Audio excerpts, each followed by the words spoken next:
In all the situations, we never started violence. We never did anything inciting ones to promote violence. It was people who didn't like our message and tried to shut us up who started violence.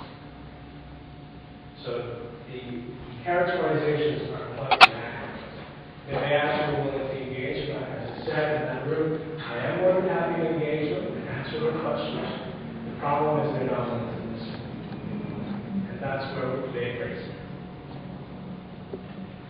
Was the violence sound like during the talk or sort of thing? Like I understand that they just claim stuff. Right. But I'm just wondering, like, was it just like they run down the road, people were like, hey, we want to have violence, or was it kind of like just sort of moment that the emotions were? Well, it depends on what the event was that we were participating in. But in terms of presentations, my colleague Stephanie Gregg, who by the way is a woman, who's my boss. She's the executive director of CCBR. She uses the same arguments and pictures that I do. In terms of gender, all the arguments about that, I don't think they can use. And that's what I'm no one racist against, but I don't look like it's I think in terms of those presentations, there was a presentation where she gave a talk and she was told that there were security issues. They actually had to find an emergency exit for her. And just like at this event, they had to call the police. So that's one of the events that happened. So we have Stephanie, pro group of Tallahassee, Stephanie here, I think 3 or 4 years ago. Yes. And there were people that were pro-group that came to the meeting, but there was nothing that met. So the question is, how should we respond? I'm not good at these things. Right. What that is, I think a little relaxed and become almost a demonstrator. I think you should do it, I know that. The first thing is that's a good question. I think the first way to respond is to understand persecution like this is not a bad thing. Because people who fought against social injustice in the past were also persecuted. People who don't fight against social injustice are never bothered. People who do are the ones who are going to be attacked. Secondly, I think it's important to respond in the way that you would want to be responded to. So if they come with attacks, try to censor you, invite them to a debate. Give them a chance to say, you know what, I'm not going to censor you. I'm not going to treat you the same way you're treating me. I want to treat you like a human being. And I think that kind of example, even if they're not going to take it, will tell people who aren't on either side of the issue, or in the mushy middle, which is where most people are at, who really is the extremist, and who really is the one who's taking away choice. Because if you believe in choice, I think it's important to be able to look at all sides of the issue. That's what being pro-choice is supposed to mean. To be able to examine all the evidence and then make a choice. No one wants to make a choice that's not informed. The problem is we have a situation where the only choice that's allowed is the one they allow. That doesn't sound very pro-choice. So those two things are important to understand. This isn't necessarily a setback. You know, we have people there who may not reside with us, and people here who may not reside with us, which is fine. Again, we're glad to be here. Campus security at the police university knows who caused the problem, and it isn't us. So in terms of a presentation like this presentation is going to be controversial because the topic is controversial. And I said, whatever we do, it's going to do that. My old school, Carleton University in Ottawa, hosted a talk by Silent No More, where women came to share their testimonies about the abortions they had. It's an old school.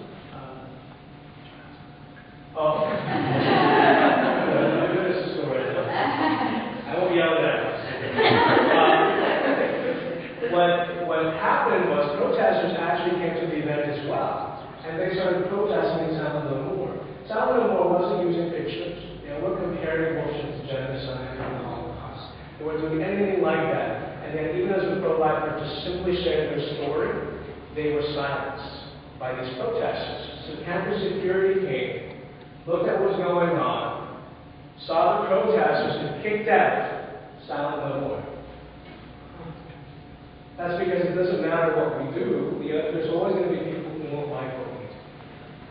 So in terms of effectiveness, I would rather have people read about what happened here aka is the unborn, and what's happening to the unborn is similar to what happened to Jews and Cambodians, to people in the past. They're just simply being kicked out because of our personal opinion. It seems to me that if we act the right way, it's an opportunity to turn what seems to be a negative into positive. I don't quite know how to do that. Well, that's a work in progress. We're all working on that. Right? There's nothing wrong with it. We keep trying. I have something to ask. Yeah, okay, so I think you were first, you were second, and then she was last. So, everything's also on you this week, guys.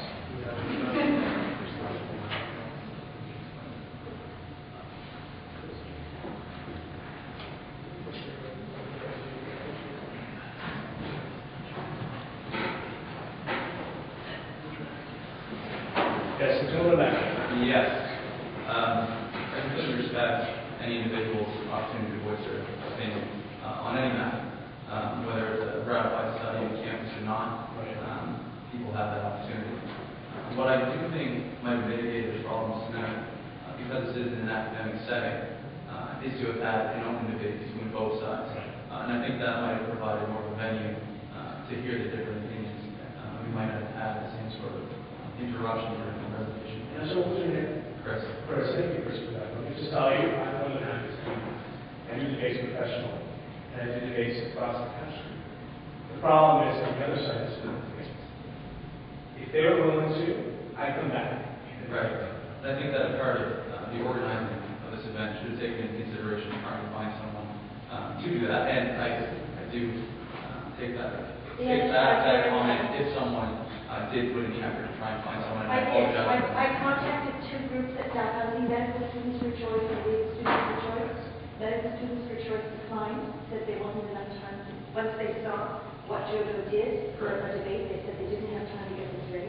Was there any Legal effort? Students for Choice said we belong to the extreme left portion of the non-debatable right. Okay. Yeah, I was just wondering, is there any effort put into finding a group at St. Mary's University that was willing to Well, again, I'm not the organizer. Right. But in terms of the presentation, I have an offer to come back later in this month to do a debate. So if you can find someone at St. Mary's to do a debate, I'd be glad to come back. I'm just driving around the East Coast right now. Yeah. Speaking at different universities, so it's not a hard thing to come back. It's after the 18th or 19th to do the debate. So there's your challenge, Chris. I'd be glad to do that. not my challenge, my perspective. All right. 18th or 19th of February. I'm still in the area. Thanks for answering that. You have any questions? Just in response to one of the slides that we had, I think everyone agrees we don't know for sure, so we're at odds. Thank you. That significant opportunity. I do also understand that the people who were there tonight are incensed and enraged because of personal experience and disabilities. And I can understand how that incites a lot of emotional response. I'm not defending or encouraging. One of the things, one of the slides started with what makes these atrocities stand out, that evaluating beings based on what they can do or what they look like rather than what they are. Society uses dehumanizing rhetoric leading to dehumanizing treatment, systematic nature systems, and massive loss of life. Right. My inherent response to that is that worldwide there's a systematic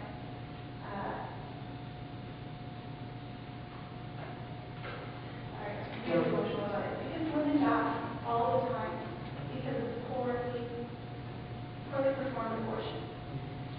And from my understanding, I understand we disagree on this, and the documentation of it. My understanding is that regardless of what